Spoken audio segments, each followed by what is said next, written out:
Buenos días a todos. Primero, darle la bienvenida a todos los que estáis aquí. Esta es la primera reunión o jornadas de nefropatía hereditaria del grupo de trabajo de la Glosen de enfermedad renal hereditaria. Glosen no. Perdón. Glosen no. De Cenefro. Bueno, la verdad es que esto fue una iniciativa que hicimos hace ya 2 años, nos pilló el COVID, una iniciativa de los compañeros que estamos allí en el Virgen de Rocío y de nefro adulto y también los compañeros de pediatría. Y bueno, la verdad es que tuvo muy buena aceptación, que tuvimos el percance del COVID inicial y el año pasado, pues la verdad es que fue un éxito. Y le trasladé a Roser, como coordinadora del grupo de trabajo de Hereditaria, y darle continuidad dentro del seno de la Sociedad Española de Nefrología y de este grupo de trabajo, ¿no? Y por lo que veo en la sala, pues la verdad es que es un orgullo que la sala se haya llenado y nada, espero que podamos disfrutar todo de esta reunión. Sin más, le doy paso a la doctora Roser. Bueno, buenos días. Decir ante todo que nos hace muchísima ilusión ver a tantas caras face to face, porque estamos todos bastante hartos de la vida virtual y sobre todo tantas caras en este entorno de enfermedades renales hereditarias, que yo ya sé que ya empiezo a ser mayor y explico la batallita de que cuando empecé en esto hace muchos años, esto formaba siempre parte de la miscelánea de congresos, en las revistas no había apartado de esto y de pasar de eso a una reunión con tanta gente con intereses en estas enfermedades, pues es súper emocionante. Y quería darles las gracias muy especialmente a Lolo y a Paco porque esta reunión no hubiese sido posible sin su colaboración y obviamente a Víctor, pero ellos como locales y como impulsadores iniciales de esto, pues muchas gracias. Y muchas gracias a la SEN porque toda la logística y la Secretaría Técnica ha sido también un gran trabajo. Y paso la palabra a Paco. Bueno, pues muchas gracias también. Daros la bienvenida a Sevilla y bueno, agradeceros el esfuerzo de haber venido hasta aquí. Se ha preparado el programa entre todos con mucho cariño y con mucha ilusión. La verdad que también por parte de los ponentes desde el primer momento hemos recibido una aceptación y ilusión, compromiso desde el principio. Y bueno, pues es un foro también interesante, creemos, desde el punto de vista que nos reunimos nefrólogos de adultos y pediatras, ¿no? Creo que tenemos mucho que aprender, tanto uno como otro, y unos puntos de vista complementarios que yo espero que salgan a relucir en estos días. Así que muchas gracias. Siento la lluvia que hemos tenido, que creo que es el 4.º día que llueve en el invierno y nos ha coincidido hoy. Pero bueno. Pues bueno, yo nada más que añadir y que estamos aquí después de la pandemia, que ya tocaba, con muchas ganas, con mucha ilusión y bueno, ya os dan las gracias a todos por venir, os lo vuelvo a repetir, que lo hemos hecho con mucha ilusión esto, sobre todo gracias a Paco y a Lolo y a la SEN. Y nada, y bueno, poco más. Empezamos las jornadas y espero que os gusten. Buenos días. Bueno, en primer lugar, me sumo a las felicitaciones al comité organizador y gracias también por invitarme a participar en esta actividad que espero que sea muy fructífera y lo va a ser para todos nosotros y aprenderemos muchísimo. A mí me toca presentar a 2 profesionales maravillosas del ámbito de la genética, de la nefrología y de la enfermedad hereditaria. Y claro, antes de dar paso a sus ponencias que tratan sobre los estudios genéticos y sobre los ensayos clínicos, pues sí quería aprovechar esta oportunidad para dar algunas breves reflexiones, sobre todo de cara a estas personas más jóvenes que se están iniciando en esta actividad de nuestra área de la nefrología, como es la hereditaria y la genética. Y sí 2 reflexiones sencillas.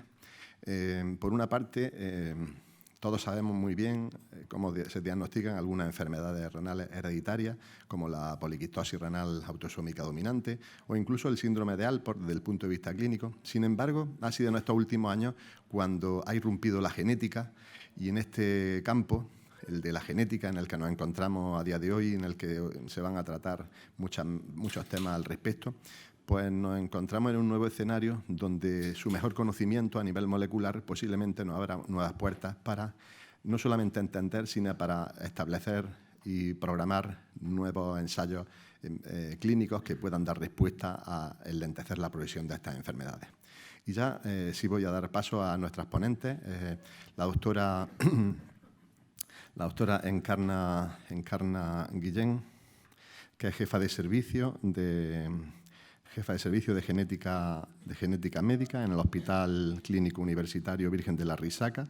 Ha liderado numerosos proyectos de investigación. Es presidenta de la Asociación Nacional de Genética Humana, con más de 1.200 genetistas participando. Y, por otra parte, pues ha liderado también a nivel regional y ha impulsado a nivel nacional el mejor conocimiento de la genética en este sentido. Si queréis, aunque ella me ha dicho que no está actualizado, pero si queréis ver su reputación científica, pues podéis visitar la plataforma ORCID, donde tiene publicados más de 100 trabajos. Y después la segunda ponente, que bueno, no me atrevo yo a introducirla porque bueno, es una referente a nivel nacional e internacional en el ámbito de la enfermedad hereditaria. Está escrita en la Fundación Puigvert y en otros centros. Y bueno, pues de ella podríamos estar hablando mucho también.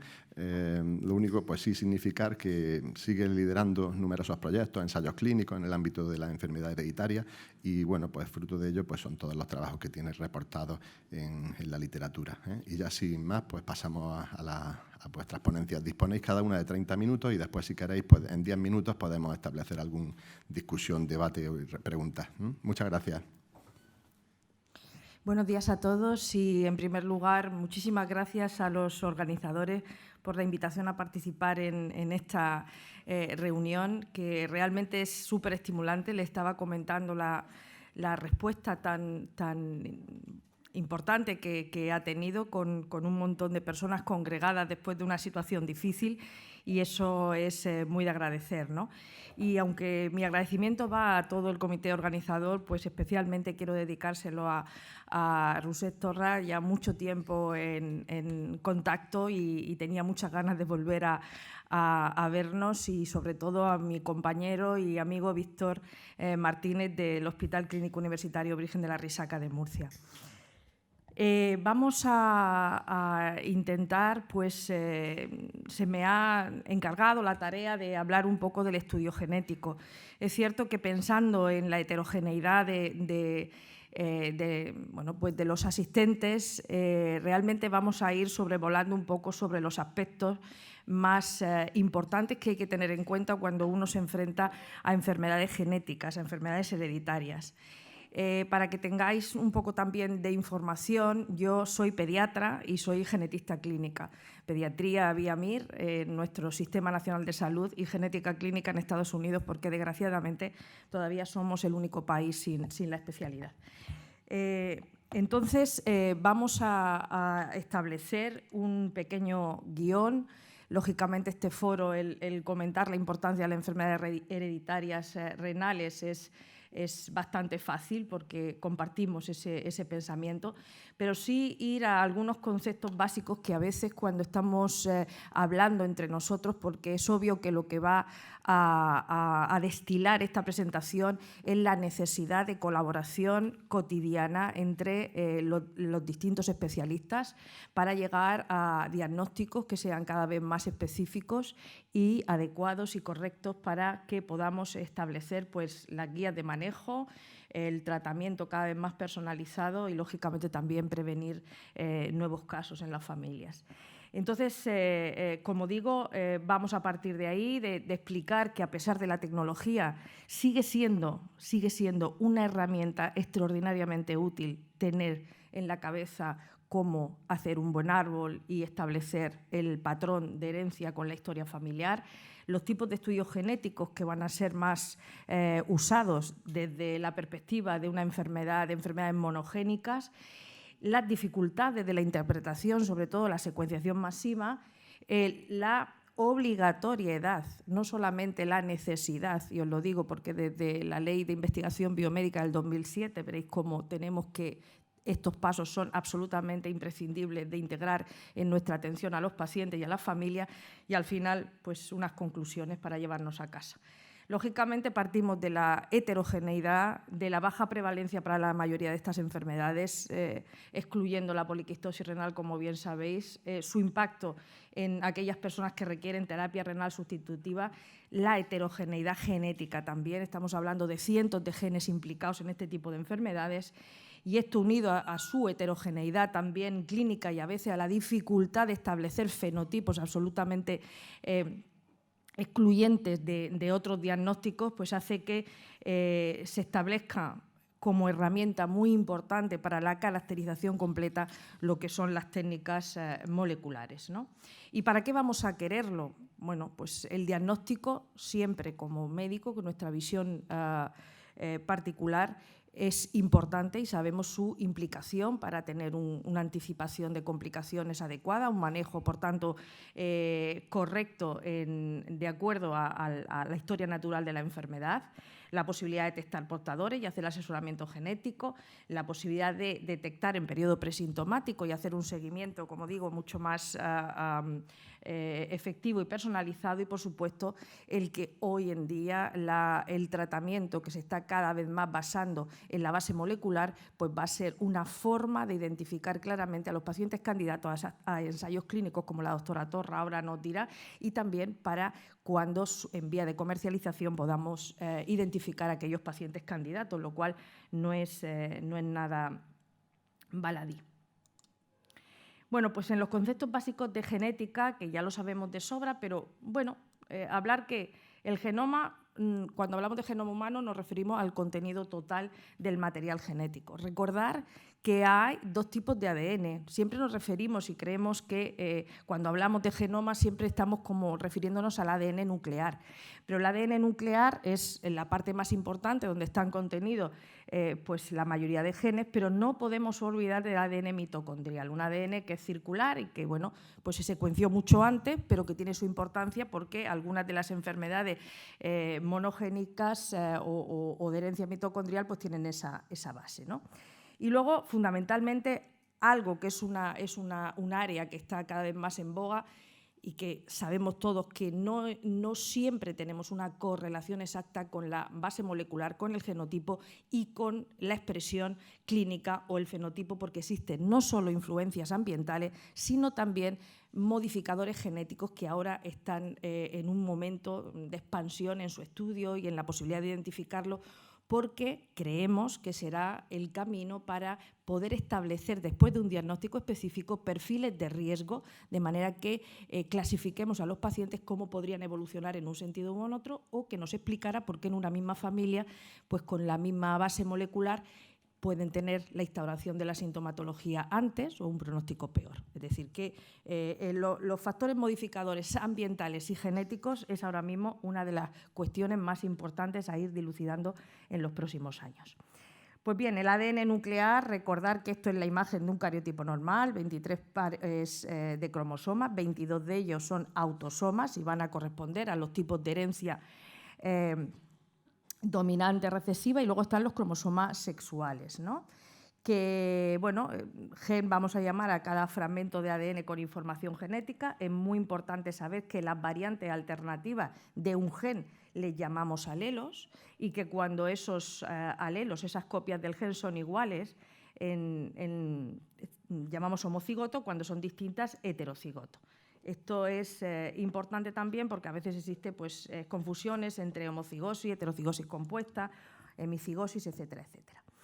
La heterogeneidad genética. Hablamos de heterogeneidad genética en general, pero hay dos tipos fundamentales. Uno es cuando existen múltiples alelos en un mismo gen que van a provocar la enfermedad, y ahí le llamamos heterogeneidad alélica. Y cuando una misma enfermedad se produce por diferentes genes en diferentes loci, en diferentes lugares del genoma, pues llamamos heterogeneidad de locus. En realidad, de forma práctica, vamos a hablar de heterogeneidad genética en ambos casos, pero conviene que lo sepamos. Cuando nos enfrentamos a las enfermedades a las enfermedades genéticas en general, que sabemos que la mayoría son enfermedades raras, pues vamos siempre a identificar tres grandes grupos. Van a ser las cromosómicas, que aproximadamente 7 de cada 1000 recién nacidos la presentan, las monogénicas, alteración de un solo gen, que puede afectar hasta el 2% de la población, y luego el grupo mayoritario, que son las enfermedades multifactoriales. En las enfermedades renales hereditarias, fundamentalmente, nos vamos a referir a enfermedades monogénicas. Y por eso también va a ser en ese aspecto donde nos vamos a detener con más intensidad. Solamente comentar que cuando nosotros estamos estudiando enfermedades potencialmente cromosómicas, que a veces las podéis encontrar por un síndrome de deleción de genes contiguos, etcétera, etcétera, la herramienta que hoy en día utilizamos en vez del cariotipo, que tiene una limitación de resolución, es el array. El array. Y el array nos va a permitir ver deleciones, duplicaciones que estén por debajo de 5 megabases, cosa que no se ve con el microscopio óptico y el cariotipo, y a veces podemos caracterizar molecularmente también una enfermedad que tenga impacto renal. Solamente decir, igual que vamos a comentar después, que el array lo que nos va a dar es un resultado en variación en el número de copias. Estas son lo que se llama CNVs, ¿no?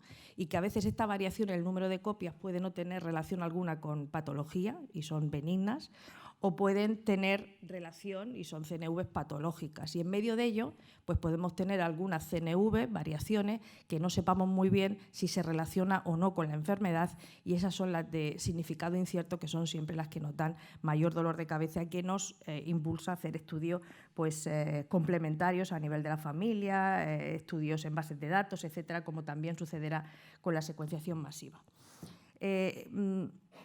Pongo un árbol familiar. Un árbol familiar parece casi como una agresión, de decir, ¿cómo un árbol familiar que yo lo sé hacer absolutamente? No lo digo por la sala, pero sí que yo soy profesora en la Universidad de Murcia y el rotatorio de sexto todos los estudiantes pasan, que han dado genética pues, en varias asignaturas básicas. A la hora de hacer un árbol familiar con la complejidad de las familias actuales, hay una limitación en utilizar los símbolos y utilizar el mismo lenguaje y en hacer rápidamente una historia familiar de 3 generaciones. Sin embargo, sigo insistiendo, es una de las herramientas que te orienta muchísimo a la patología, siempre y cuando hayan casos en la familia, a la patología que puedes estar buscando. Y desde luego, como digo, ahora mismo hay una complejidad de símbolos, tenemos aceptados internacionalmente y conviene ir revisándolo. Bueno, según esto vamos a ir identificando patrones de herencia.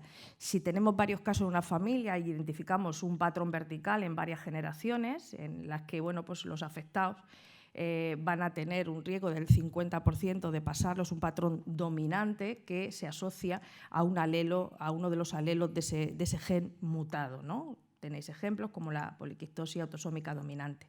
En las recesivas, ¿qué vamos a ver? Pues normalmente un patrón horizontal, habitualmente hermanos. Si hay consanguinidad, tendremos más posibilidad todavía. Y aquí pues los 2 alelos están mutados, ¿no? Aquí hablamos de sanos, de enfermos, pero también de portadores. Importante identificarlo. O cuando estamos ante una herencia ligada a X, que también hay que diferenciarlas de las mitocondriales, y que lo que vamos a comprobar es que existe un patrón vertical de afectación, fundamentalmente en los varones, aunque como ya sabéis va a depender no solo del patrón de inactivación, que las mujeres estén más o menos afectadas en estas enfermedades con un patrón de herencia como el ligado a X, que puede evidenciarse en el Alport, el ligado a X o la enfermedad de Fabry. Vamos entonces a centrarnos en este tipo de enfermedades monogénicas que tienen normalmente un patrón de herencia identificable cuando tenemos varios casos en la familia y que nos vamos a servir para su estudio de herramientas que son básicas y más sofisticadas. Vamos a empezar. La PCR hoy en día no hay quien no sepa qué es la PCR, la reacción en cadena de polimerasa, no la proteína C reactiva, como en algún momento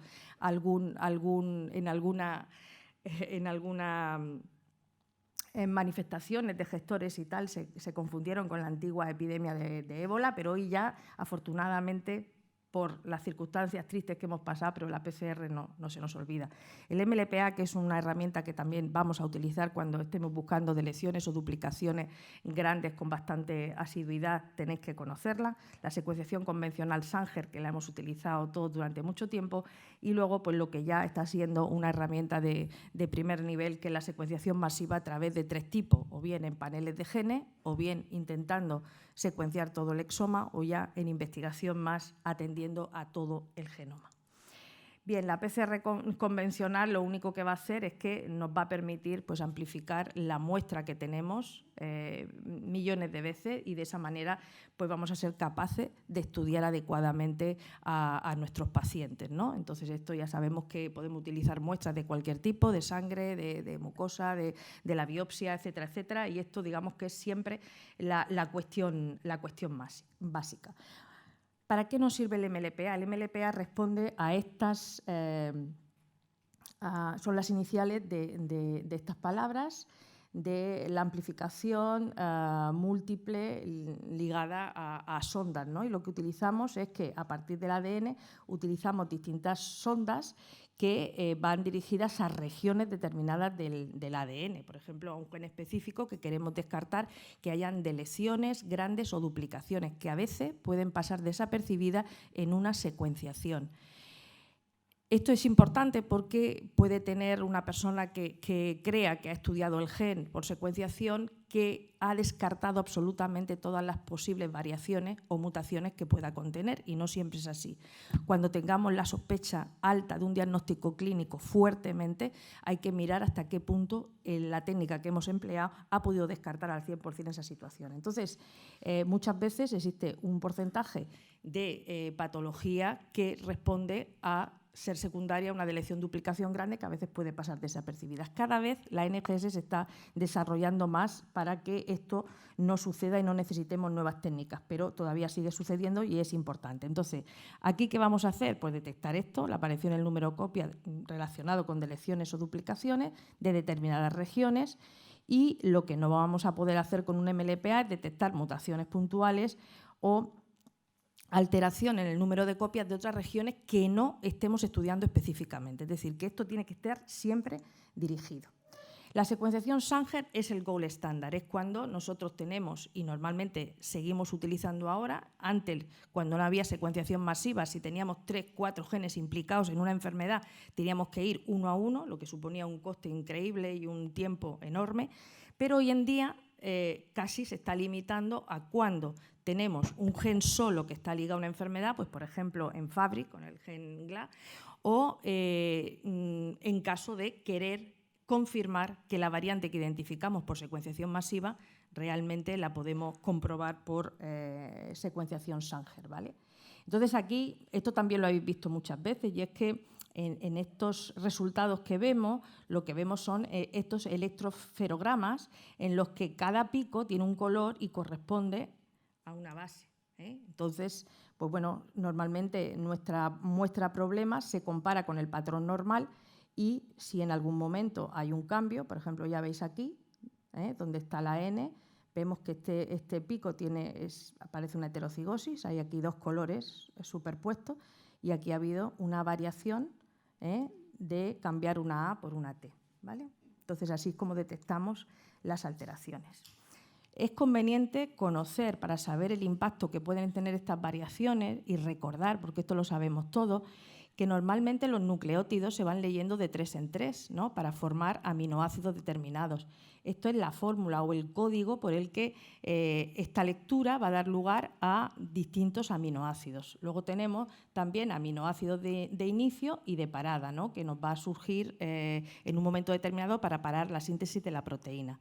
Y en las variantes pues nos vamos a encontrar de todo, nos vamos a encontrar variantes que los cambios no van a provocar ningún problema porque dejan al mismo aminoácido, unas que son missense y que van a provocar el que haya un aminoácido diferente, otras que son no seno, sin sentido, que son las que van a provocar con su cambio que haya un codón de parada y por tanto se termina de sintetizar la proteína entonces es más corta y menos funcional.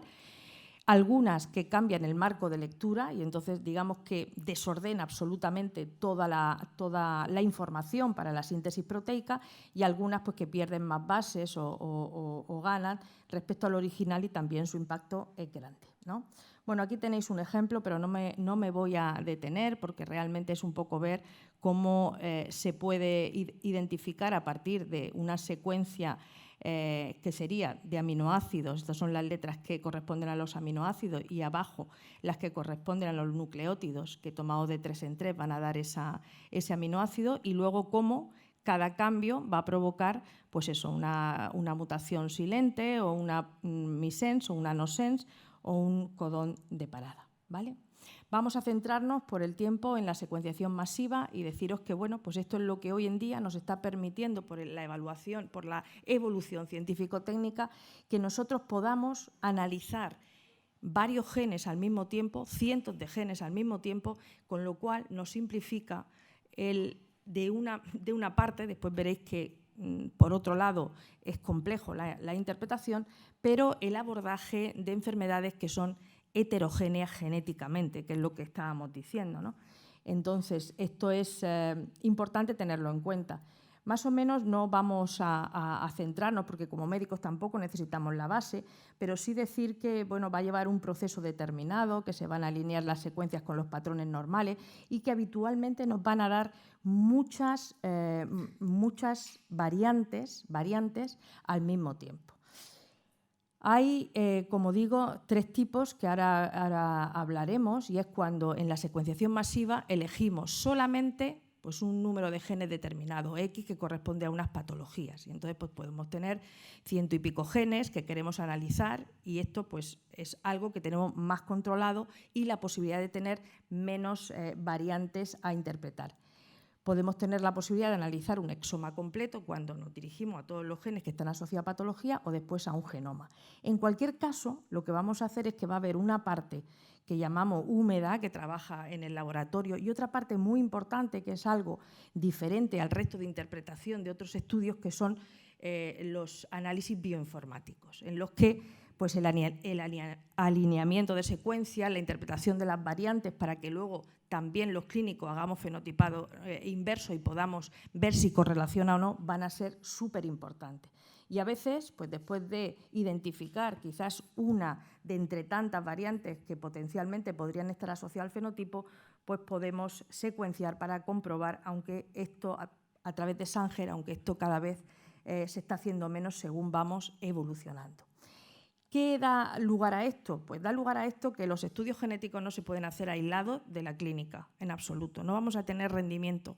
Lo que tenemos que hacer es siempre una cadena de trabajo, un equipo de medicina genómica en enfermedades renales hereditarias que nos permita trabajar conjuntamente para que los resultados que se dan de la secuenciación masiva puedan valorarse por el clínico y devolver esa información de nuevo al genetista para entre los dos consensuar el resultado final, ¿no?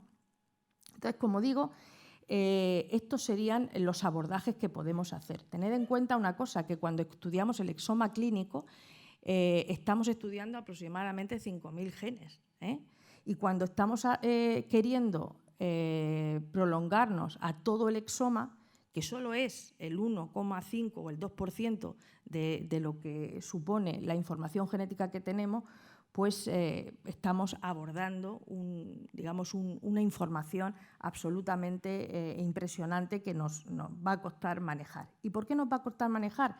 Pues porque vamos a tener muchas variantes de significado incierto, que no vamos a saber si están relacionados con la patología o no. Cada vez se va acotando más esto. ¿Por qué? Porque contamos con bases de datos que se van alimentando a nivel internacional, no solo de enfermedades genéticas en general, sino también de algunas renales, pues como de poliquistosis, de Alport, etcétera, que se van enriqueciendo y eso ayuda a la interpretación, pero sabed que nos enfrentamos a eso. Y la otra cuestión a la que nos enfrentamos es que vamos a tener, si utilizamos no paneles, por ejemplo, un panel exactamente para enfermedades renales, sino que utilizamos el estudio del exoma completo, vamos a poder tener hallazgos secundarios y hallazgos incidentales, es decir, ver variantes asociadas con otras patologías que nosotros no estamos buscando. De las más frecuentes son cánceres de instauración en edad adulta y que vamos a tener que tener muy claro, previo a realizar el test, que la familia, el paciente, lo quiere saber, porque esto también, el derecho a no saber, es algo importante desde el punto de vista de la bioética. Por supuesto, cuando nosotros tenemos variantes de significado incierto, también lo que estamos viendo es que la revisión de estos datos cada 2 años nos va a dar que muchas veces hasta un 25% de las variantes de significado incierto puedan reclasificarse. Y con la misma secuenciación nosotros incluso podemos tener resultados positivos en unos años tras su revisión. Esto es muy importante. ¿Cómo se dan los resultados? Pues bueno, son nomenclaturas internacionales, se debe incluir la secuencia de referencia, por eso veis muchas veces en los resultados esto, NM, tal y un número. Se dice en la variante a nivel de secuenciación del DNA codificante y de la proteína, si está en heterocigosis, en homocigosis, etcétera, etcétera. Y luego la clasificación.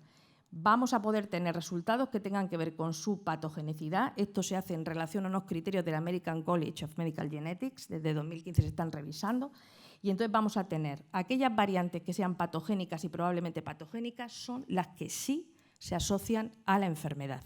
Estas son las que nos van a permitir que si tenemos una familia bien caracterizada pueda proponerse para diagnóstico prenatal o preimplantatorio también, además de poder proponerse individualmente para tratamientos, si existen tratamientos dirigidos personalizados.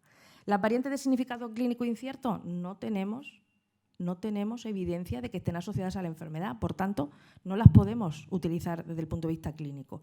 Lo digo porque a veces desde algunos lugares nos ha llegado la consulta pues, para hacer DGP, una familia que tiene pues, un acúmulo de casos entre sus miembros y que tiene una variante de significado clínico incierto. No, eso por ley está prohibido. Entonces, nosotros nos quedaremos por aquí siempre y cuando la variante sea patogénica, probablemente patogénica, seguiremos desde el punto de vista clínico aplicando todas las posibilidades que tenemos, ¿no?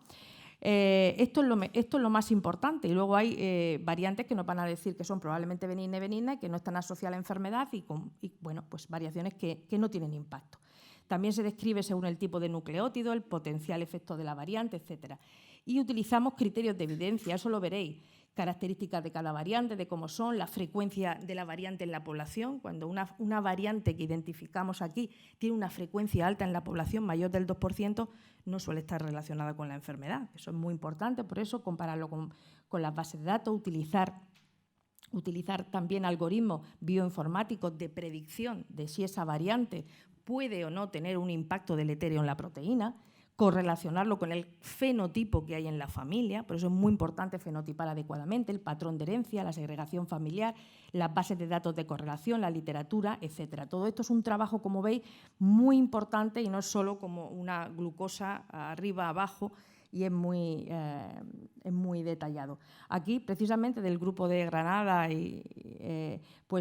recientemente han publicado pues, cómo a partir de este caso índice, que tienen pues, distintas variantes, hasta 3 variantes, pues hay que segregar en la familia, caracterizar fenotípicamente si era un caso aislado o no, y después pues, descartan por esta información de los algoritmos bioinformáticos, por la información de la clínica, etcétera, descartan cuáles son variantes que no tienen impacto y qué variante puede tener impacto en la patología.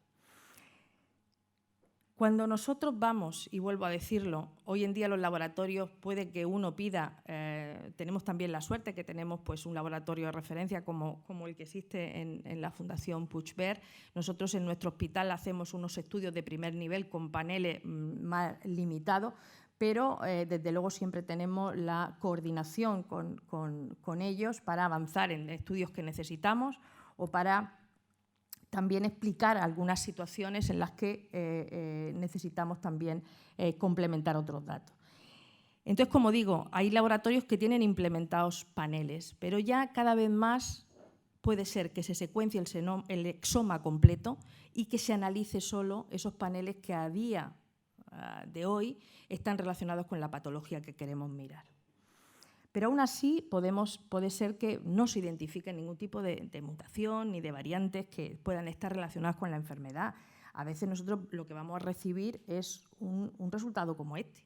Cantidad de variantes que están bien caracterizadas, el tipo, dónde se encuentran, etcétera, etcétera, con un patrón de herencia, con una clave OMIN, para que miremos si el fenotipo se puede relacionar con el que tiene nuestro paciente. Y es un trabajo, como digo, conjunto. No solamente eso, que nos van a dar muchas variantes para ver si el fenotipo corresponde. Como os digo, uno de los peligros es encontrar otras variantes patogénicas en genes que no son motivo de estudio. Esto también es motivo de reflexión internacional y cada vez estamos pues, actualizando los datos de qué hallazgos tenemos que decir al paciente obligatoriamente si quieren saberlo y otro que no es necesario decir, ¿vale? También nos podemos encontrar hallazgos secundarios, es que de repente veamos que en esos estudios masivos que son portadores de otras enfermedades y entonces nos obliga a hacer en la pareja el estudio portador y asesorarles sobre otros aspectos. Esto también es muy importante tenerlo en cuenta porque hoy en día quizás no estamos tan expuestos, pero cada vez más la pérdida de oportunidad será un motivo de denuncia y cualquier cosa que haya podido ser previsto y no lo hayamos hecho, pues será responsabilidad nuestra, ¿no? Entonces, por ejemplo, dentro de estos hallazgos que hay que informar y continuamente están actualizados, son las alteraciones en genes de predisposición al cáncer, de enfermedades de instalación adulta, de miocardiopatía, etc. Entonces, ¿qué es lo que os decía? Desde el año 2007, fijaos, la Ley de Investigación Biomédica pone como obligación fundamental hacer un asesoramiento pretest. Es decir, que el estudio genético al que se vaya a someter el paciente debe antes tener una información muy minuciosa, no es un papel que tenga delante. Tenemos que explicarle las consecuencias de poder identificar una cosa, otra, etcétera, y todo eso está reflejado en un consentimiento escrito que esté especificado todas las opciones que podrían suceder. Y luego, por supuesto, después de los resultados, el asesoramiento post-test. ¿Qué es lo que tenemos que explicar? Todo. Cómo se hace la técnica de NGS, si se somete a una técnica de NGS, las expectativas de diagnóstico, sus limitaciones, cómo se va a obtener la muestra, si autoriza a dejar el ADN para que volvamos a verlo, para que volvamos a reanalizar también la secuencia en los datos, el tiempo aproximado de resultados, la posibilidad de hallazgos inciertos o la posibilidad de otros hallazgos incidentales o secundarios. Ya estoy terminando. Estos son más o menos, digamos, los pasos, y es que hay que verificar la calidad de la secuenciación, confirmar los hallazgos, análisis de la significancia clínica de las variantes, el reporte del resultado y el asesoramiento genético. No podemos obviar el asesoramiento genético hecho con absoluta prudencia y profesionalidad. Tengo que agradecer aquí, porque no era el motivo de la charla y por tanto no me voy a detener, pero sí que quiero agradecer a todo el equipo que estamos trabajando conjuntamente pues desde hace ya unos años, desde el año 2019 que nos juntamos, genetistas, nefrólogos pediátricos y adultos, y hemos hecho una unidad regional de enfermedades renales hereditarias con representantes en cada hospital comarcal y el nuestro, donde mensualmente discutimos todos los casos y junto con el laboratorio vamos pues cribando aquellos casos que terminan con un diagnóstico específico, aquellos que tienen que seguir a otro nivel. Y bueno, deciros que la experiencia es maravillosa porque todos aprendemos unos de otros y sobre todo el beneficio es para los pacientes y las familias. Estos son algunos de los datos, pero hoy no es el día, solamente agradecerlo. Y como digo, aunque estoy terminando, quiero que tengamos una visión amplia del camino. Estas son las limitaciones de los estudios que tenemos disponibles, pero es la grandeza también de poder analizar rápido y poder tener muchos diagnósticos, pero no todos los pacientes en los que sospechamos una base genética, que tenemos acúmulo en la familia, vamos a poder caracterizarlos a día de hoy. Y no vamos a poder caracterizarlos por muchos motivos, ¿no? Y es porque a veces hay variaciones que no se ven fácilmente con estas técnicas, que podemos a lo mejor ver a través de transcriptómica o proteómica y que podemos ir incorporando normalmente en un terreno más de investigación, pero que luego poco a poco se irán incorporando a la clínica. Cosas que tengan que ver, variaciones que tengan que ver con alteraciones en epigenéticas en el metiloma, y que, como digo, pues van a ser casos que tenemos para incorporarlos a programas de diagnóstico de casos no diagnosticados. Ahora mismo estamos desarrollando el programa IMPACT, un programa que tiene que ver con la incorporación de casos sin diagnóstico de cualquier índole, y que bueno, pues nosotros participamos, seguro que muchos de vosotros, y esto también nos va a permitir llegar a herramientas como la genómica y la transcriptómica para resolver aquellos casos no diagnosticados. Por último, decir, en la época de la tecnología muchas veces nos sentimos los clínicos, yo estoy ahí un poco en una barrera, pero me siento clínica fundamentalmente, a que el fenotipado, el hacer bien nuestro trabajo de caracterizar clínicamente no tiene impacto. Probablemente vosotros a lo mejor no lo pensáis como lo que estoy diciendo, pero la fascinación tecnológica a veces hace pensar que el fenotipado no tiene interés. No, más que nunca. El fenotipado tiene mucho interés. Primero porque para interpretar las variantes hay que tener un fenotipado profundo y hay que saber, parece que es una enfermedad hereditaria, no. Si tiene una afectación renal hay que tipificarla absolutamente, y si además tiene impacto extrarrenal igualmente, porque eso nos va a ayudar a interpretar y a llegar a una solución antes que por un camino que pensamos que puede ser más rápido. Entonces, el fenotipado, no solamente a la entrada del estudio genético, sino a la salida para correlacionar, va a ser fundamental. Que nos vamos a acostumbrar a fenotipar con códigos. Esa es otra cosa que ya nosotros estamos haciendo, que son los códigos HPO, Human Phenotype Ontology. ¿Esto qué quiere decir? Pues que nosotros vamos a adjudicar, y normalmente la historia clínica tiene que evolucionar a que se adjudiquen códigos para correlacionarlos con las variantes, que no tengamos que estar pensando tanto de una forma manual. Esto va a venir y tenemos que aprender a hacerlo. Y, por último, pues las conclusiones. Y perdonadme si me he extendido un poquito más, pero la verdad es que al final supone también complejidad. Simplemente, mensaje: abordaje multidisciplinar, no se puede hacer esto sin un equipo que esté compacto, hay que fenotipar adecuadamente a los pacientes, va a tener mucho interés, tenemos que comprender las indicaciones y limitaciones de los estudios genéticos, el asesoramiento genético es fundamental y claves básicas sobre ello hay que tener, habilidades de comunicación, etcétera. Y luego, pues saber que existe otro nivel que ya se traslada a la investigación para que aquellos casos sin diagnóstico bien fenotipados podamos darle respuesta en un futuro próximo. Muchas gracias. Hola de nuevo, muchas gracias Encarna por hacer fácil lo difícil.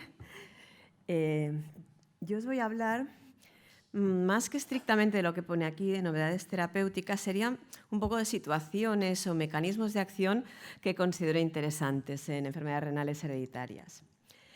Repasar un poco qué es un fármaco huérfano. Un fármaco huérfano es aquel que va dirigido a una enfermedad rara o minoritaria. ¿Y qué es una enfermedad rara o minoritaria? Pues aquella que ocurre en menos de 5 de cada 10.000 habitantes, a pesar de que esto varía un poco según los países a los que hagamos referencia. En Europa esta es la definición. Entonces, ¿qué ocurre? Para fármacos, para enfermedades comunes, diabetes, hipertensión, neurológicas, etcétera, es relativamente fácil, pero para enfermedades raras hay grandes dificultades en el desarrollo. La EMA, la Agencia Europea del Medicamento, crea una regulación especial para incentivar el desarrollo, el estudio y desarrollo de estos fármacos, porque si no estas enfermedades serían huérfanas de verdad, o sea, realmente sin nadie que les haga caso. ¿Qué ocurre? Que desde que se identifica una molécula candidata a poder actuar sobre esa enfermedad hasta que llega al paciente pasa una media de 12 años. Solo un 4,9% de moléculas acaba siendo usada en humanos, de las que se empiezan a estudiar, y el coste medio es de 2,7 billones el desarrollo de una molécula. Esto explica un poco los costes que tenemos. Entonces, está claro que el desarrollo de fármacos que van a ejercer su efecto en un número muy pequeño de pacientes, pues tiene que tener alguna recompensa, ¿no? Las principales dificultades a las que se enfrenta el desarrollo de estos fármacos, por un lado, es un relativo desconocimiento de la fisiopatología de la enfermedad, falta de modelos preclínicos buenos. Tenemos muchos ejemplos de moléculas que funcionan bien en un modelo de ratón y cuando se pasan a humanos no funcionan. Probablemente esos modelos no son óptimos. Luego hay falta de expertos, infradiagnóstico de la enfermedad por desconocimiento. Esto es muy, muy, muy importante en las enfermedades minoritarias. Una gran heterogeneidad en las poblaciones que entran en los estudios. Pocos pacientes, clínicamente muy variados. Los endpoints, el tamaño muestral de los estudios es nada que ver con estos estudios que ahora estamos acostumbrados de diabetes, enfermedad renal crónica. Los registros también es algo que es muy pobre en estas enfermedades y, evidentemente, el tamaño de mercado que es muy reducido y poco atractivo para la industria farmacéutica. Antes del 2000, la mayoría de medicamentos que se desarrollaban eran para enfermedades comunes. Casi no había nada de medicamentos huérfanos. Mientras que esto ya tiene unos años, pero más de la mitad de los que se estaban desarrollando eran para medicamentos huérfanos en el 2018. O sea, realmente estamos asistiendo a un cambio de paradigma. También es verdad que algunos de estos estudios para enfermedades, medicamentos huérfanos se asume que podrán ser usados en enfermedades no tan raras, pero en todo caso la indicación inicial es de medicamento huérfano. Estos son algunos ejemplos. En algunos entraré con un poquito de detalle por el interés del mecanismo de acción o de la situación del estudio, pero como la mayoría de estas enfermedades las vamos a tratar, no voy a entrar en detalle en la enfermedad. Desde que se designa, la designación quiere decir que la EMA, la agencia reguladora, lo aprueba, hasta que se aprueba, que se utiliza para el paciente, pues hay una cantidad de unos pasos que son bastante complicados. O sea, lo aprueba la Agencia Europea del Medicamento y entonces los Estados miembros ponen primero lo aprueban, por ejemplo, en Alemania es inmediato, ¿no? Lo aprueba la EMA y se puede prescribir en Alemania, nada, pasa poquísimo tiempo. Aquí, bueno, la agencia española tiene que reevaluarlo, poner sus criterios, y después, que es el informe de posicionamiento terapéutico, eso, y después de eso, precio-reembolso. Todo esto es un proceso larguísimo, que estamos hablando que igual nos plantamos a 2 años desde que en Alemania empezaron a dar el medicamento. Pero esto no acaba aquí. En España está transferida la sanidad y esto, las indicaciones de fármacos y el reembolso también está transferido, con lo cual a nivel autonómico, pues también cada uno pone de nuevo sus criterios, sus condiciones, renegocian, en fin, un poco locura, y todo esto lo que hace es que tarde muchísimo en llegar el medicamento al paciente, para desespero de pacientes y nuestro también. Ay, con lo chula que era esta diapo. A ver, eso, vale.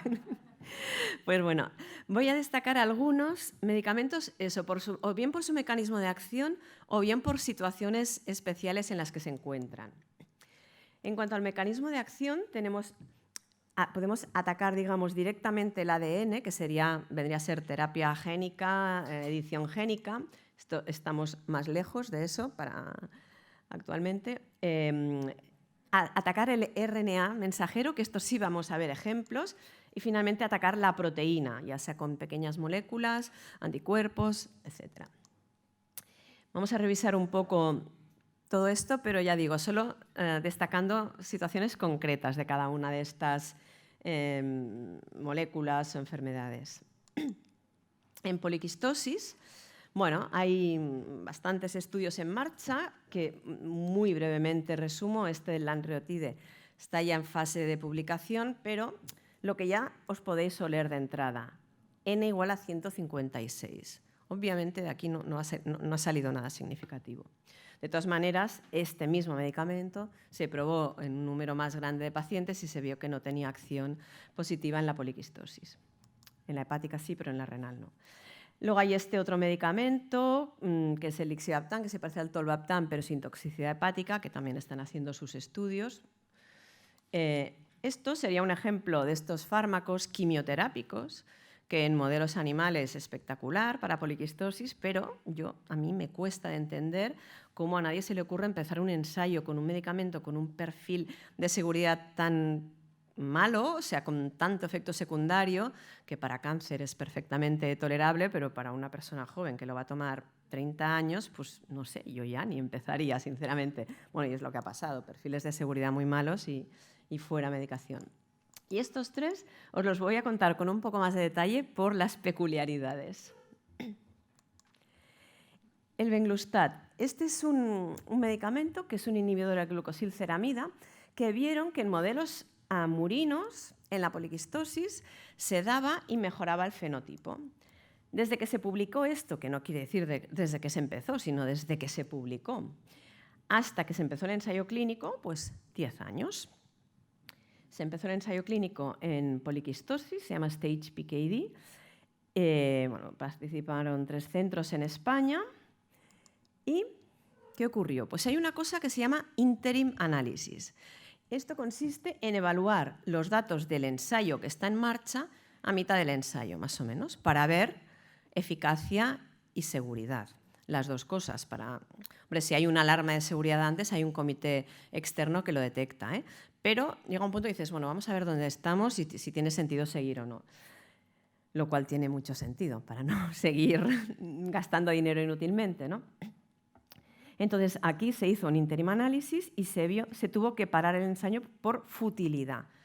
Esto ocurre cuando ves que el brazo placebo y el brazo tratado no hay diferencias significativas. Aquí era en cuanto a volumen renal, que era el endpoint primario. Ningún problema en cuanto a seguridad y, de hecho, esta molécula sigue estudiándose para otras indicaciones, pero en todo caso fue un paro de ensayo clínico con decepción por parte de los profesionales y, desde luego, de los pacientes, porque ellos ponen toda su ilusión y esfuerzo en esto, por futilidad. Este es otro ensayo que sí está en marcha, que también se va a someter a su interim análisis y veremos. Y consiste en que la proteína CFTR, es el canal de cloro que está mutado en la fibrosis quística, pues controla de alguna manera la entrada de líquido en los quistes. Y inhibiendo este canal, en modelos animales, una vez más, se vio que ejercía un efecto positivo. Esto está en marcha y veremos qué ocurre. Continuará. Creo que había... No, vale. Bueno, decir que hay muchos medicamentos, moléculas en estudio, que probablemente acabe siendo más de una. En poliquistosis no tenemos claro qué es la clave, no es como, yo que sé, Fabry, falta una enzima, pues la damos, la mejoramos, ¿no? Aquí no es así, con lo cual aún vamos, desgraciadamente, después de tantos años, aún vamos dando un poco palos de ciego. Evidentemente tenemos el tolvaptán, no lo he nombrado porque estoy hablando de novedades, el tolvaptán, único fármaco aprobado y que ha demostrado eficacia y seguridad en el tratamiento de la poliquistosis. Estoy hablando de nuevos y este no entraría como nuevo, sino que por suerte es el único, bueno, no por suerte, o sea, por suerte tenemos uno, pero es el único que tenemos. El fármaco ideal, ¿cuál sería? Un fármaco no tóxico, que tuviese buena disponibilidad oral, que entendiésemos bien cómo actúa, que fuese idealmente efectivo en múltiples dianas terapéuticas, por eso, porque no nos queda claro que haya una clave, que tenga un efecto medible, lo de dar una medicación y no poder medir, no tener un biomarcador claro, nos frustra bastante, que se pueda dar lo antes posible y darlo a largo plazo, eso exige pues, un perfil de seguridad bueno. El tolvaptán en este caso lo tendría. Efectivo para manifestaciones renales y extrarrenales, puestos a pedir. Que sea barato, puestos a pedir. Y probablemente acabaremos con más de un fármaco en esta enfermedad. De momento de lo que hay en marcha no se vislumbra un fármaco que tenga un target que sea clave, ¿no?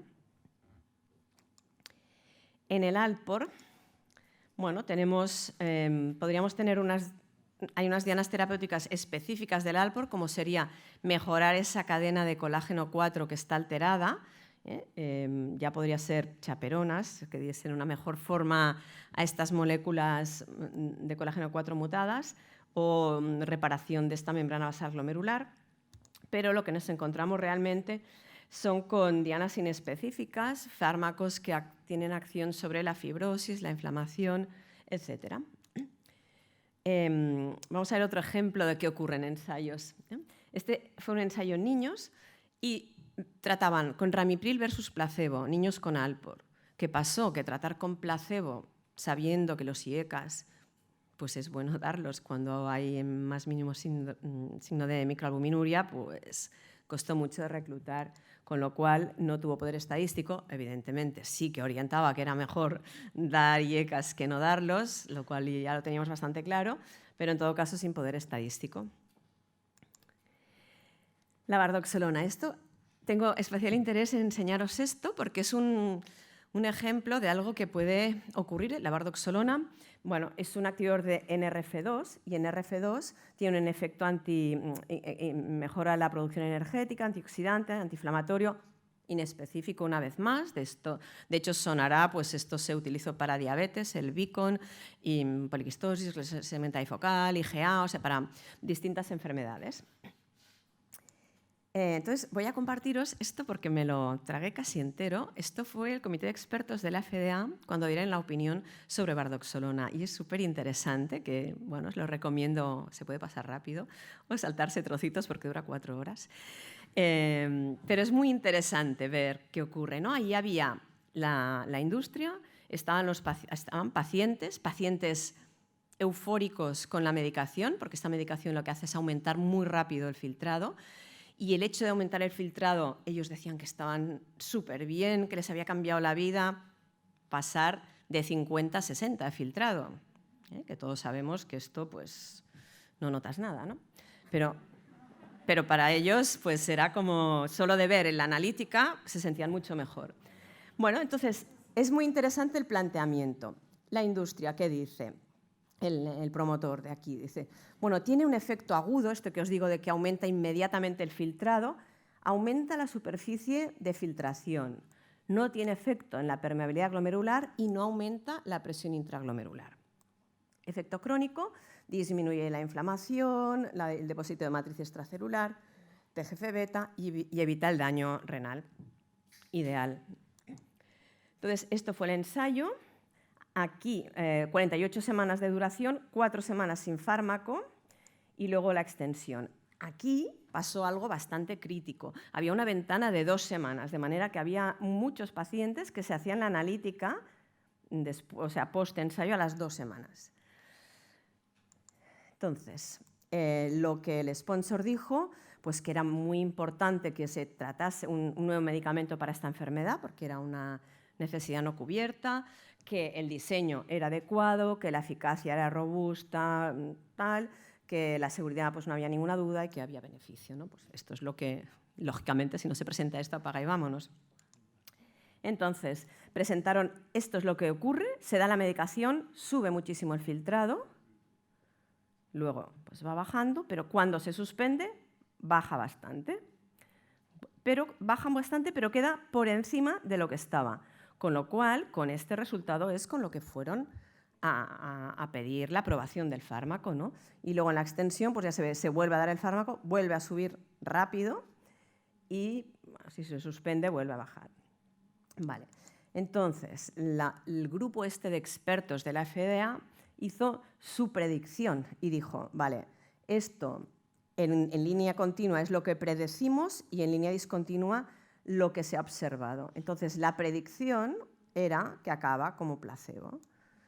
Entonces, votaron, había toda una serie, todo esto es público, si no, no lo pondría, una serie de expertos, entre ellos pacientes, y todos votaron que no a la pregunta si la eficacia y la seguridad creían que era adecuada.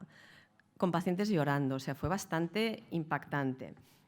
Entonces, pues la opinión fue negativa y ahora, esto fue en noviembre, diciembre, y ahora salió el 25 de febrero diciendo que no podían aprobar el fármaco, que no creían que fuese efectivo en disminuir el deterioro de función renal en el Alpor, que tenían problemas de eficacia en cuanto a este efecto hemodinámico tan rápido que a todos nos sorprende, ¿no? Supongo que estamos acostumbrados a que baje, ¿no? Con los SGLT2 y casi tal, pero que no suba así tan rápido. Y la falta de divergencia entre placebo y tratado a largo plazo. También problemas de seguridad respecto al intervalo QT e impacto en crecimiento, sobre todo para niños, adolescentes y tal, a los cuales se les tendría que dar, porque estamos hablando de Alpor.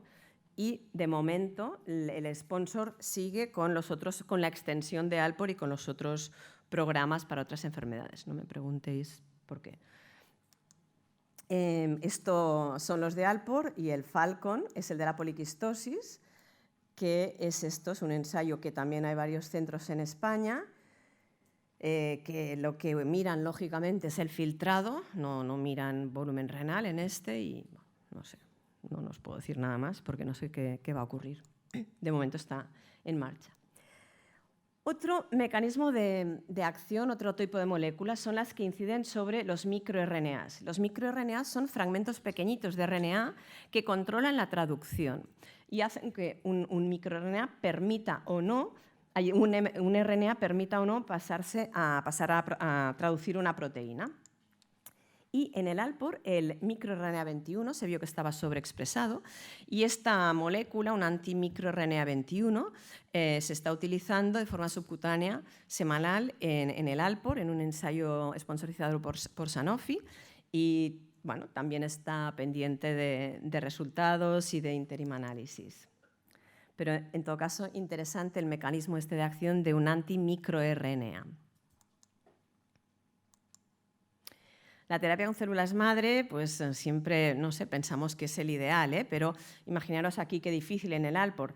Células madre aisladas, de donante, de modificadas genéticamente, lo que sea, que tienen que llegar al glomérulo, ir a donde tienen que producirse la membrana basal glomerular, que será podocito y célula endotelial, y de ahí producir una membrana basal. No imposible, pero el que llegue ahí no deja de ser una complejidad. Probablemente acabará ocurriendo, pero no ahora a corto plazo. Y esto, nada, es muy reciente, pero fijaros el espectro de medicación.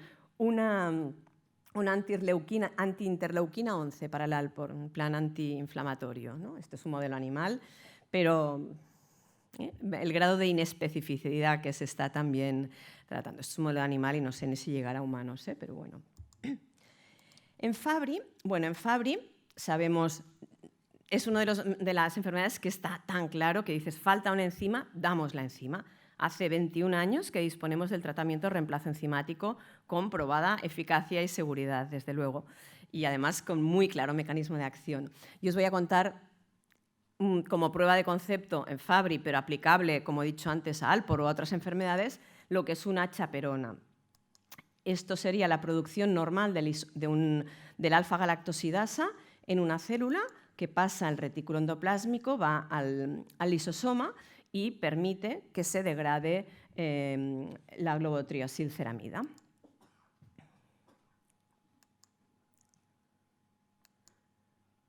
Entonces, ¿qué ocurre cuando está mal plegada, cuando hay una mutación missense, como he explicado también en Carna, cambio de un aminoácido que tenemos, el alfa-galactosidasa, pero está deforme, digamos, y no puede cumplir bien su misión, no pasa correctamente el filtro del retículo endoplásmico, es una molécula que no llega a hacer su función y se acumula el sustrato en el lisosoma. ¿Vale? O sea, no llega y se acumula en el lisosoma. Entonces, una chaperona en inglés quiere decir acompañante. En realidad es eso, es una pequeña molécula que se une a esa proteína defectuosa, llamarle colágeno 4, aquí le llamamos alfa-galactosidasa, pero sería molécula deforme, missense, o sea, con un cambio de aminoácido, se une y le da una forma, la estabiliza de alguna manera y le permite hacer bastante bien su función, de manera que llega al objetivo, en este caso lisosoma, pero bueno, en otras enfermedades sería lo que fuese, ¿no?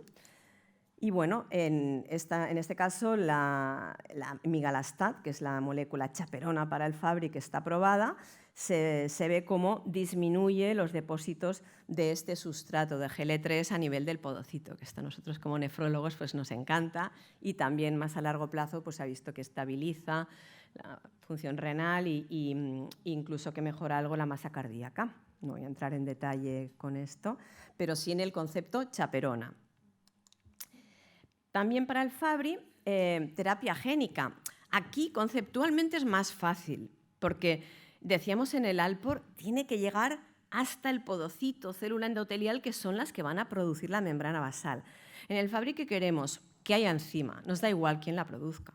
Por lo tanto, si mediante un autotrasplante de médula ósea o de células progenitoras modificadas genéticamente o les ponemos un vector, o bien con un adenovirus que lleve la información para sintetizar la alfa-galactosidasa, o bien con una nanopartícula que se ponga, nos da un poco igual dónde vaya a parar esta molécula, porque lo que queremos es que se produzca y se libere alfa-galactosidasa, con lo cual conceptualmente es bastante más fácil que para otras enfermedades.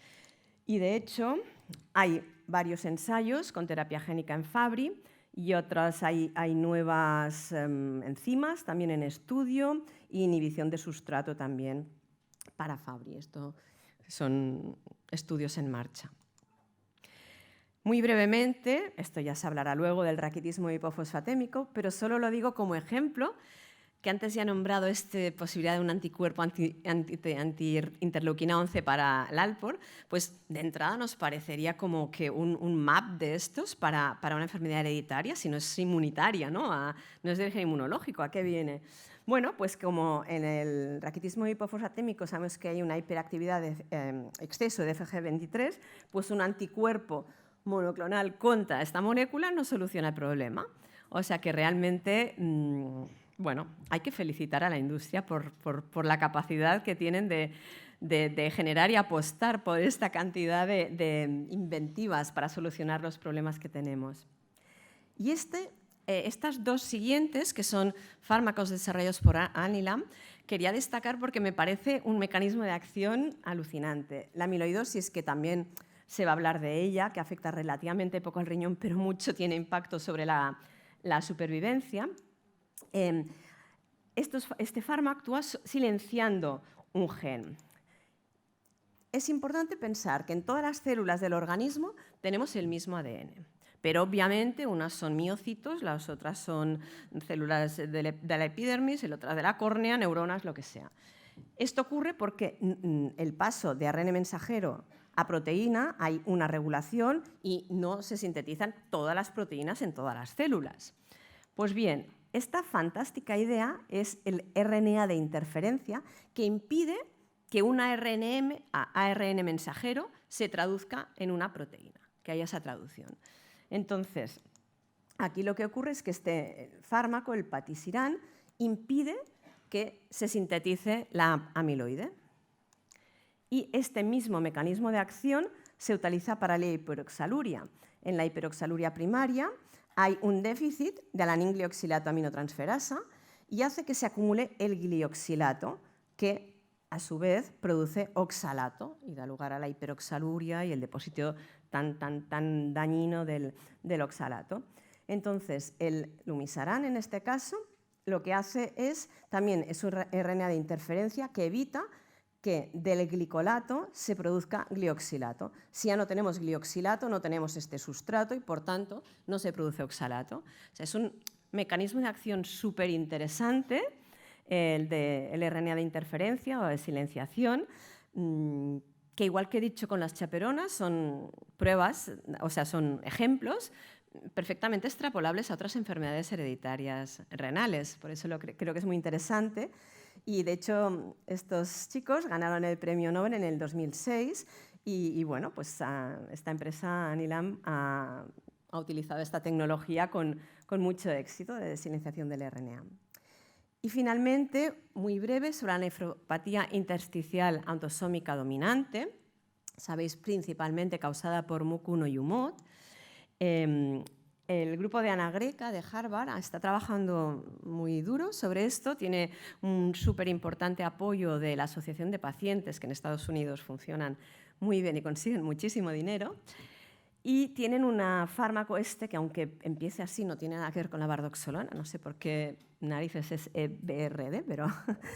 entonces, lo que hace, tanto la MUC1 como UMOD, lo que hacen es como una nefropatía tóxica. El acúmulo de esta proteína mutada hace daño por el hecho de acumularse. No es que falte cantidad de proteína, como suponemos que más bien es lo que ocurre en la poliquistosis, sino que el depósito de esta proteína mutada es tóxica para la célula.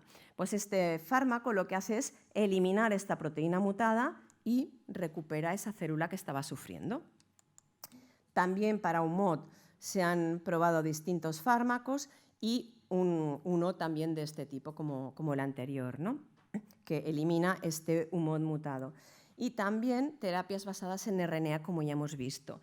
Por un lado, también el RNA de interferencia o de silenciación, y por otro lado, nucleótidos antisense, que también tienen una acción parecida. Se unen al RNA mensajero, impiden que dé lugar a la proteína. Y creo que eso es todo. Nada, agradecer a toda la gente de mi sitio y que estáis invitados todos a venir a Puigverd y Sant Pau, que es precioso. Muchas gracias. Bueno, enhorabuena a las ponentes. Yo creo que nos han dado un overview bastante maravillosa de la situación del panorama a nivel de ensayos clínicos y a nivel de genética y cómo interpretarla. Y como vamos regulín de tiempo, pues si queréis hacemos 4 preguntillas y vamos atendiéndolas, cuando queráis. El doctor Espinosa, y después allí hay una segunda. Estoy esperando las otras 2 manos levantadas porque son las únicas intervenciones que va a haber y yo haré una pregunta, si no os parece mal. Voy a hacer 2 preguntas, entonces me quedo con una. Adelante. Sí, bueno, primero felicitar a las 2 ponentes, han sido unas charlas muy, muy bonitas, muy ilustrativas y realmente aprendemos todos los días.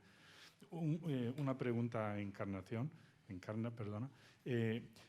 Las variantes de significado incierto, nosotros en poliquistosis vemos muchas. Bueno, en poliquistosis vemos mucho de todo, o sea, es tan frecuente, pero podemos hacer estudios de segregación familiar y llegar a un diagnóstico. Si llegamos a un diagnóstico con una variante de significado incierta, ¿podríamos utilizarla para el diagnóstico preimplantacional?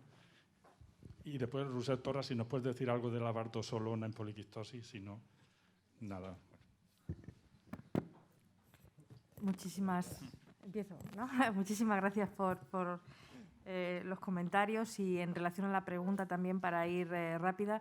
Evidentemente, lo que he intentado también transmitir es que esa variante de significado incierto a priori, aplicando una serie de criterios, entre ellos, como bien estás comentando, la correlación y la segregación en la familia entre afectados, no afectados, etcétera, etcétera, podemos llegar a reclasificarla a una variante probablemente patogénica. De ahí muchas veces el trabajo tan importante. Incluso con el tiempo, si la familia no es informativa, porque a veces tenemos familias que no nos permite eso porque no son informativas, caso único, etcétera, etcétera, pues simplemente reanalizando ese resultado en relación a base de datos un año después o 2 años después, a veces ya se ha subido en otras familias, en otros pacientes y podemos reclasificarla igualmente. Con lo cual, pues eso es muy importante. Y un matiz solamente, igual que podemos reclasificar y subir a probablemente patogénica y asociada a la enfermedad, en muchas ocasiones, y Roser también lo habréis vivido vosotros, lo que pasó con Fabry, con el registro de Fabry y muchas variantes que se habían asociado originalmente a enfermedad, pasaron, esto fue una de las cosas en el registro internacional con DESNIC, pasaron a ser variantes que después se consideraron benignas, es decir, que a veces puede haber un trasvase entre una cosa y otra y eso también tenemos que reflejarlo cuando hablamos con los pacientes. Gracias.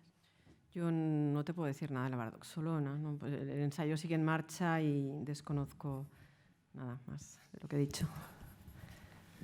Nada, yo iba a hacer la misma pregunta que ha hecho el compañero, porque claro, estamos llenos de variables de significado incierto, lo que nos cuesta segregar y cuando lo has dicho he dicho, Dios mío. Vale, eso era todo. Gracias, ya me lo has aclarado. Gracias. Lolo.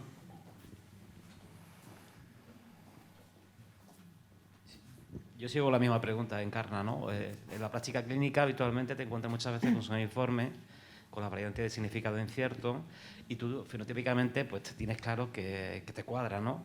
Pero en la práctica clínica, ¿qué debo hacer yo? Si tengo ya un fenotipo totalmente claro, concordante con esa variante, ¿qué hago en la práctica clínica? ¿Hago una comunicación? Es que no sé exactamente muchas veces, un registro. En la práctica clínica, ¿qué herramientas hay para tú, en esa situación, transmitir que ya tengo un fenotipo que me cuadra con esa alteración genética?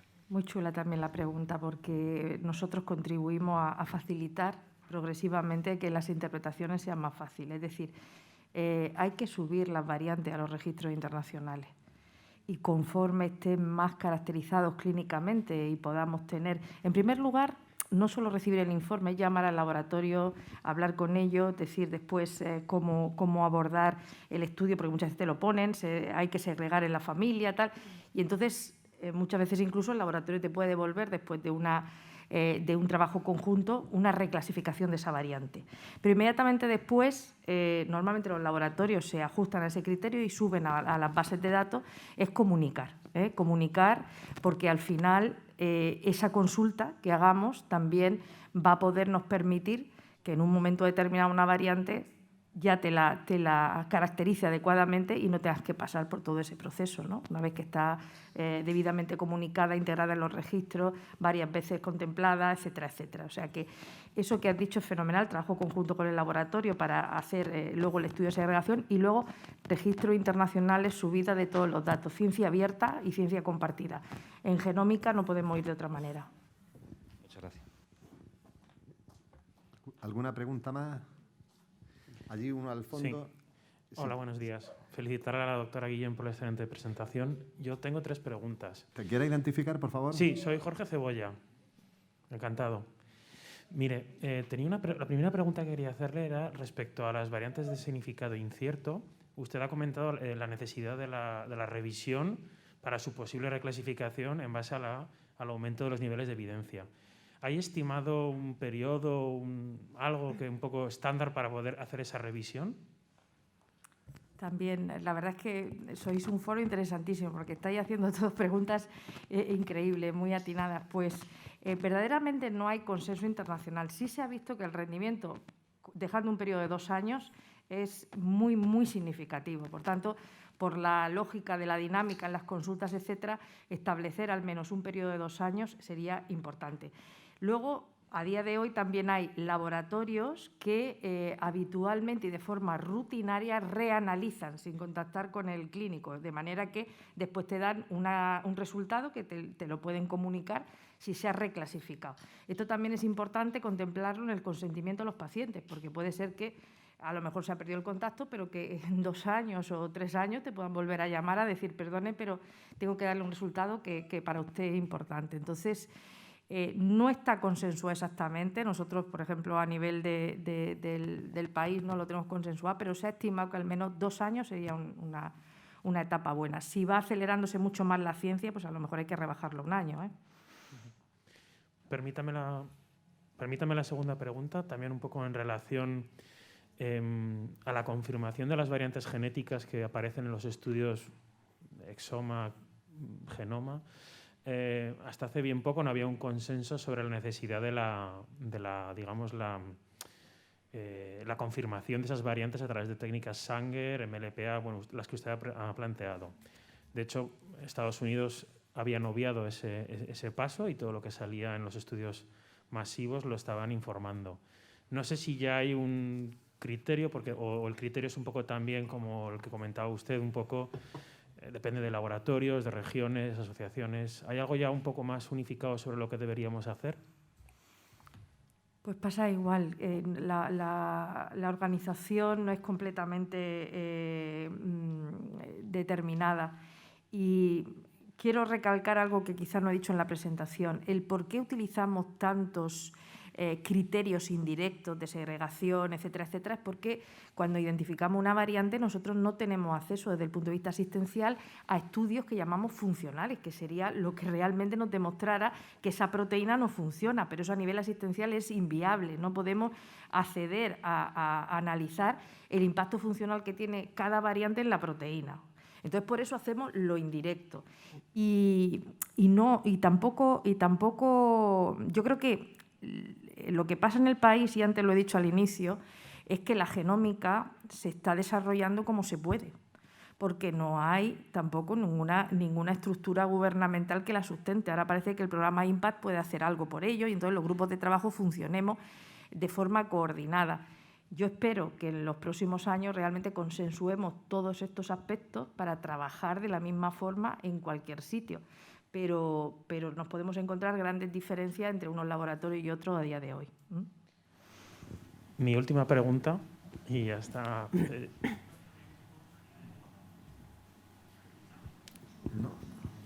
le quita la voz. Se ha quedado sin. Se ha quedado sin batería. Yo creo que se la había quitado. Que la habías censurado. ¿Ha sido yo?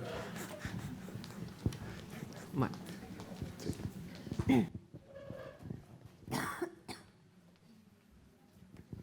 ¿Sí? Bueno, la última, porque veo que se ha cortado el micro y a lo mejor era un síntoma. También era un poco más, era opinión en este sentido. Respecto a los niveles de evidencia que usted ha presentado para reclasificar esas variantes, estaban muchas veces, pues, sobre todo los que a lo mejor se utilizan más en los laboratorios, son los predictores de patogenicidad, ¿no? Usted ha mostrado una serie de predictores, muchos de ellos quizás, pues bueno, todos sabemos los que hemos trabajado con ellos que no son los más adecuados.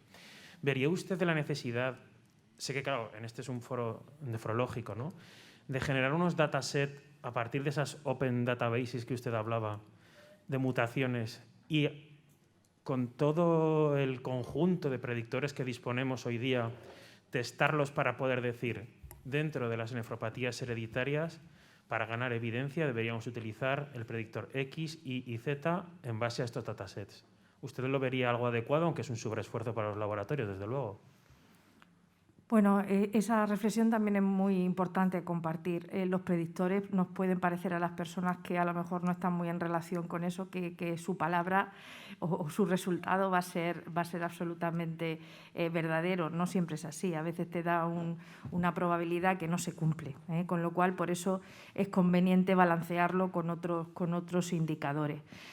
Yo lo que soy partidaria a tu respuesta directa es que cuanto más esfuerzo hagamos entre todos y compartamos esos datos, más seguros estaremos en las decisiones que tomemos desde el punto de vista del resultado genético y clínico. Entonces, el esfuerzo, lo que pasa que es muy grande, es lo que tú dices, merece la pena, el esfuerzo es grandísimo porque tendríamos que hacerlo para cada patología, pero bueno, en plan de trabajos de tesis doctoral, etcétera, se puede hacer comparativa y puede uno profundizar en esos aspectos. Hace poco estuve en una tesis en relación a otra cosa, pero que era en relación a discapacidad intelectual, estaban comparando esa serie de datos.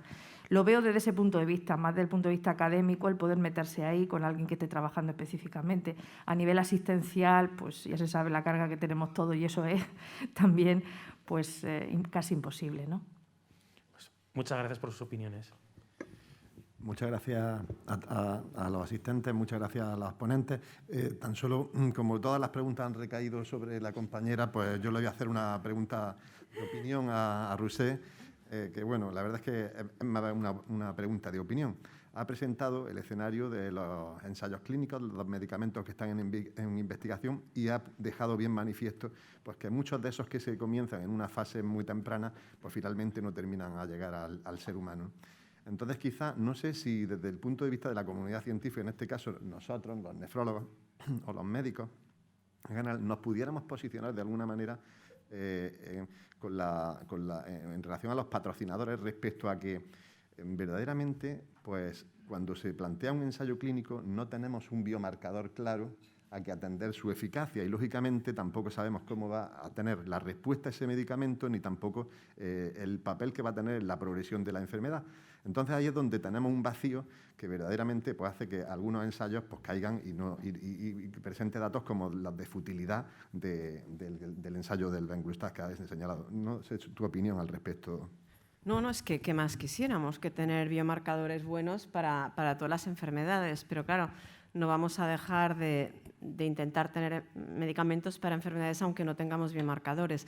¿Lo pone más difícil? Sí. Sí que creo yo que animaría más a la industria, antes de empezar un ensayo, a interaccionar mucho con líderes de opinión de todo el mundo, no solo con el grupito de comité científico que tengan para el ensayo, sino sondear al máximo. Porque, pues eso que he dicho, por ejemplo, estos quimioterápicos, es que no hace falta ni empezar. O sea, con solo preguntar a un grupo grande de nefrólogos, no creo que nadie lo apruebe. Y, bueno, yo creo que máxima interacción antes del desarrollo de los ensayos. Es súper importante porque sabe muy mal el gran esfuerzo económico que se hace, las ganas que ponen y todo para que luego salga mal. Este mismo navardoxolona, no sé yo, con un diseño distinto. De hecho, lo que preguntaba de la poliquistosis, bueno, han modificado un poco el diseño. No sé qué ocurrirá, pero de entrada, no sé, ya hubiésemos dicho que 2 semanas de washout es poquísimo. O sea que, bueno, es eso que hay que, antes de empezar un ensayo, asesorarse al máximo. Muchísimas gracias y ya pasamos a, creo que tenemos un café previsto o algo así. Muchísimas gracias.